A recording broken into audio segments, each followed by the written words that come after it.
Hi guys, मैं world trip helper channel से आपका दोस्त Firoz Pathan.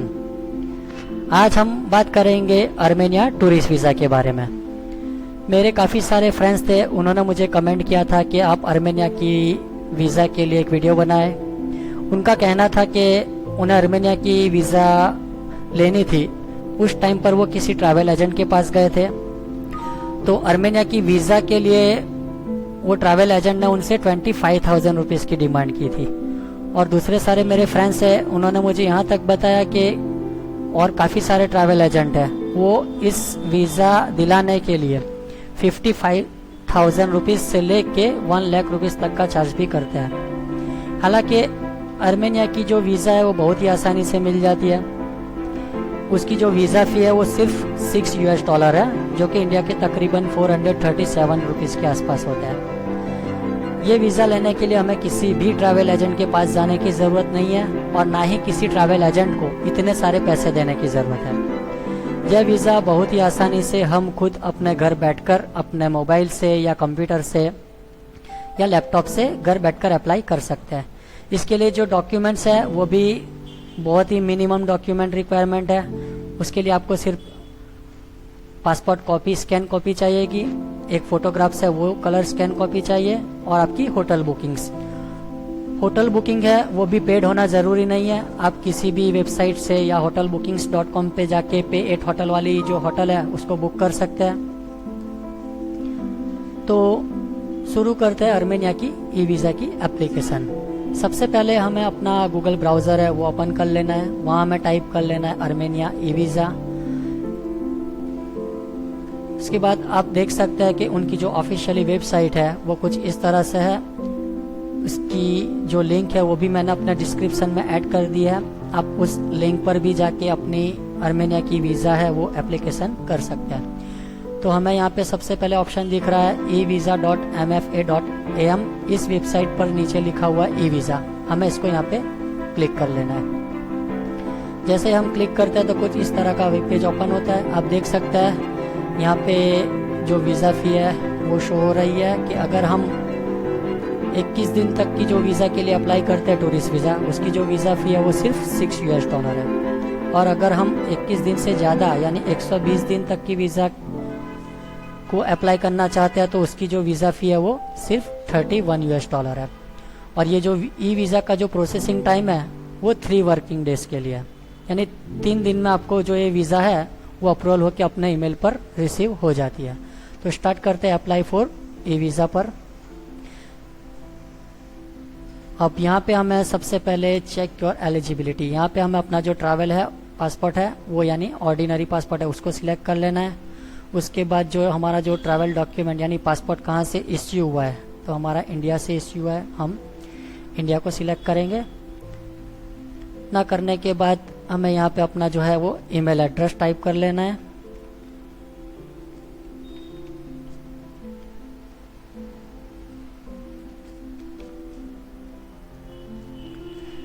Email address type करने के बाद जो कैप्चा कोड है वो हमें यहाँ पे टाइप कर लेना है।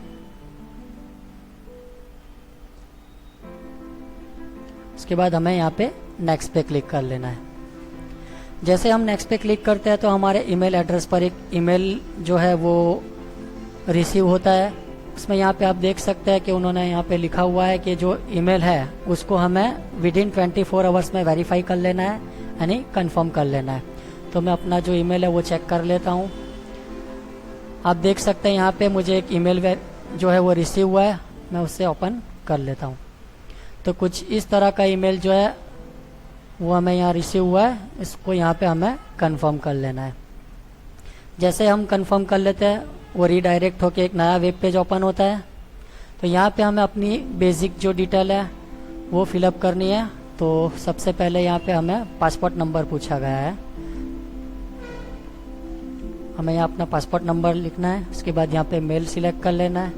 इश्यू डेट, हमारा जो पासपोर्ट है वो कब इश्यू हुआ है वो डेट यहाँ पे मेंशन करनी है। उसके बाद एक्सपायरी डेट लिखनी है।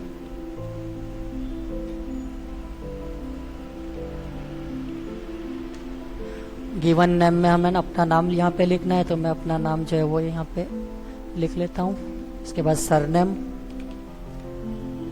मिडल नेम अगर आपका है तो आप लिख सकते हैं। बर्थ डेट यहाँ पे लिखनी है हमें।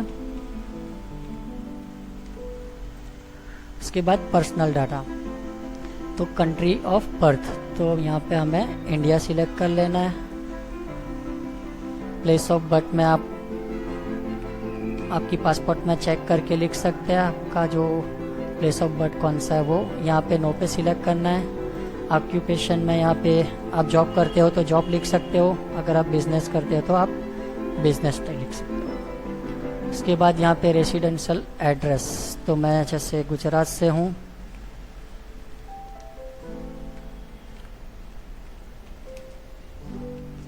तो गुजरात से भरूच, और हमारा जो पिन कोड है वो हमें यहाँ पे लिख लेना है। उसके बाद जो है हमारा कॉन्टैक्ट नंबर यहाँ पे लिख लेना है। उसके बाद कॉन्टैक्ट इन्फॉर्मेशन इन आर्मेनिया, तो हमने जो आर्मेनिया की होटल बुकिंग्स जो है वो बुकिंग पर से मतलब में जो होटल का नाम है वो यहाँ पे लिख लेना है।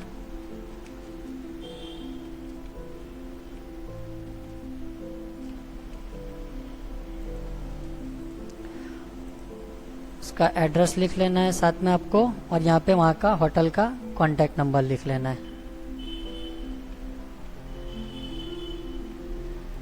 उसके बाद अटैचमेंट, यहाँ पे हमें जो अपना जो फोटोग्राफ्स है उसको अपलोड कर लेना है। फोटोग्राफ की जो साइज़ है वो मैक्सिमम 6 MB से कम होनी चाहिए। तो यहाँ से मैं अपना फ़ोटो सिलेक्ट करता हूँ।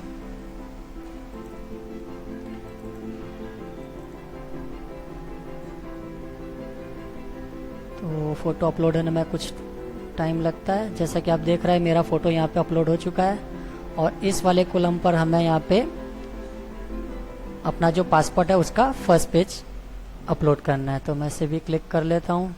मैंने ऑलरेडी जो मेरा पासपोर्ट है वो स्कैन करके यहाँ पे रखा है, तो मैं वो इसे अपलोड कर लेता हूँ। जैसा कि आप देख सकते हैं पासपोर्ट जो है वो फर्स्ट पेज अपलोड हो चुका है यहाँ पे। उसके बाद सपोर्टिंग डॉक्यूमेंट, तो सपोर्टिंग डॉक्यूमेंट में अगर आपको किसी ने इनविटेशन भेजा है तो वो आप यहाँ पे अपलोड कर सकते हो। एयर टिकट है, होटल रिजर्वेशन है, ट्रैवल इंश्योरेंस है, proof of fund, other document, residence permit, multiple visa. तो मैंने यहाँ पे अपनी जो होटल है वो रिजर्वेशन कर रखी है, तो मैं उससे अपलोड यहाँ पे कर लेता हूँ। और एक बात मैं आपको यहाँ पे बताऊँगा कि अगर हम किसी भी कंट्री के लिए वीज़ा अप्लाई करते हैं तो हम जितने भी दिन के लिए उस कंट्री में घूमना चाहते हैं उसका पूरा ट्रैवल प्लान जो है वो बना के रखना चाहिए। तो उसकी वजह से जो वीज़ा की श्योरिटी है वो बढ़ जाती है। तो मैंने अपना जो ट्रैवल प्लान है कि आर्मेनिया में मैं 23 तारीख से 5 तारीख कहाँ कहाँ जाने वाला हूँ, वो डेट का पूरा प्लान मैंने बना के रखा है, उसे भी यहाँ पे अपलोड कर लेता हूँ। इतना करने के बाद हमें नेक्स्ट बटन पे क्लिक कर देना है।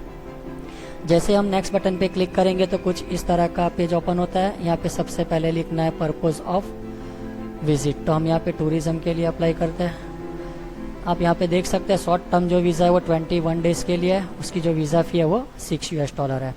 अब यहाँ पे हमें लिखना है हम आर्मेनिया कब अराइव होने वाले हैं। तो जैसा हमारा ट्रैवल प्लान है वो 23 का है, तो मैं यहाँ पे एक दिन पहले की डेट है वो मेंशन कर देता हूँ।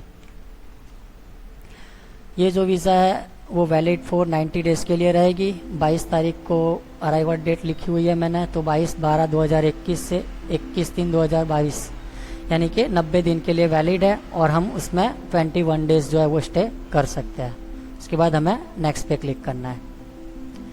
नेक्स्ट पे क्लिक करेंगे तो वापस जो पेज है इस तरह से ओपन होगा। हमें सारी डिटेल जो है उसको रिकन्फर्म कर लेना, अपना नाम, एड्रेस, पासपोर्ट नंबर, सब कुछ डिटेल अगर ठीक से है तो हमें यहाँ पे I have read and agree पे क्लिक कर लेना है, और प्रोसीड टू पेमेंट पे क्लिक कर लेना है। प्रोसीड टू पेमेंट पे क्लिक करेंगे तो कुछ इस तरह से पेज ओपन होगा। वीज़ा फी है वो पेमेंट के लिए हमें यहाँ पे 2 ऑप्शन है वो मिलते हैं।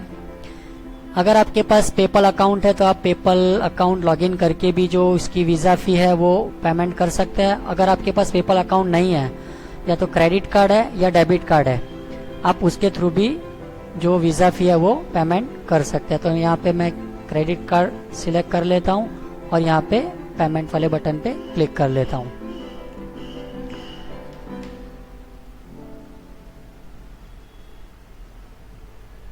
तो कुछ इस तरह से पेज ओपन होगा। यहाँ पे हमें बताया गया है कि ये जो पेमेंट है उसको हमें विद इन 20 मिनट्स में सक्सेसफुल कर लेना है। तो यहाँ पे कार्ड नंबर जो है डेबिट कार्ड या क्रेडिट कार्ड जो भी है वो अब यहाँ पे डाल सकते हैं। यहाँ पे card number, card name, expiry date, CV number ना डालने के बाद यहाँ पे सबमिट वाले बटन को, इसके नीचे जो सबमिट का बटन है उस पर क्लिक कर लेना है। जैसे हम सबमिट वाले बटन को क्लिक करेंगे, अगर हमारी पेमेंट जो है वो सक्सेसफुल हो गई होगी तो हमें एक अपने ईमेल पर एक ईमेल रिसीव होगा। ईमेल जो है वो कुछ इस तरह से रिसीव होता है, उसमें लिखा हुआ होता है कि हमारी जो एप्लीकेशन है वो सक्सेसफुल सबमिट हो गई है, और उसके साथ हमें एक एप्लीकेशन आईडी भी रिसीव होता है। एप्लीकेशन आईडी है वो बहुत ही इम्पोर्टेंट है, इसको हमें कहीं पे नोट डाउन करके रख लेना है, क्योंकि अगर हमारी वीज़ा अप्रूव होती है या हमें अपनी वीज़ा का स्टेटस चेक करना है तो यही एप्लीकेशन आईडी है। इसी नंबर को हम टाइप करके अपना वीज़ा का स्टेटस या वीज़ा डाउनलोड कर सकते हैं। तो मुझे जो वीज़ा का नेक्स्ट ईमेल है वो दूसरे दिन ही मुझे मिल गया था। वो कुछ इस तरह से था कि जो मेरी वीज़ा है वो एप्लीकेशन अप्रूव हो गई थी। विद इन 2 डेज में मुझे आर्मेनिया की वीज़ा अप्रूव हो गई थी। तो यहाँ पे जाके हमें डाउनलोड ई वीज़ा के बटन को क्लिक कर लेना है। जैसे ही हम डाउनलोड ई वीज़ा के बटन को क्लिक करेंगे एक नया पेज ओपन होगा। उसमें वहाँ पे हमें अपना जो एप्लीकेशन आईडी नंबर था वो आईडी नंबर टाइप कर लेना है, सबमिट करना है, और सबमिट करने के बाद जो है वो वीज़ा कुछ इस तरह से डाउनलोड हो जाती है। तो जैसा कि आपने देखा बहुत ही आसानी से जो आर्मेनिया की वीज़ा है वो मिल जाती है। अगर आपको आर्मेनिया वीज़ा अप्लाई करने में किसी भी तरह की प्रॉब्लम हो रही हो, किसी भी तरह की हेल्प की ज़रूरत हो, तो आप मुझे कमेंट बॉक्स में कमेंट ज़रूर कर सकते हैं या मुझे ईमेल भी कर सकते हैं। मैं आपको आर्मेनिया वीज़ा अप्लाई करने में फ्री ऑफ कॉस्ट हेल्प कर दूंगा। तो चलिए गाइस, फिर मिलते हैं अगली वीडियो में। एंड प्लीज़ मेरी चैनल वर्ल्ड ट्रिप हेल्पर्स को सब्सक्राइब करें, लाइक करें एंड शेयर कर देना, क्योंकि आने वाली वीडियो में मैं तुर्की की टूरिस्ट वीज़ा के बारे में बताने वाला हूं। तो मिलते हैं अगली वीडियो में। आज के लिए इतना ही। Thank you for watching. Good bye.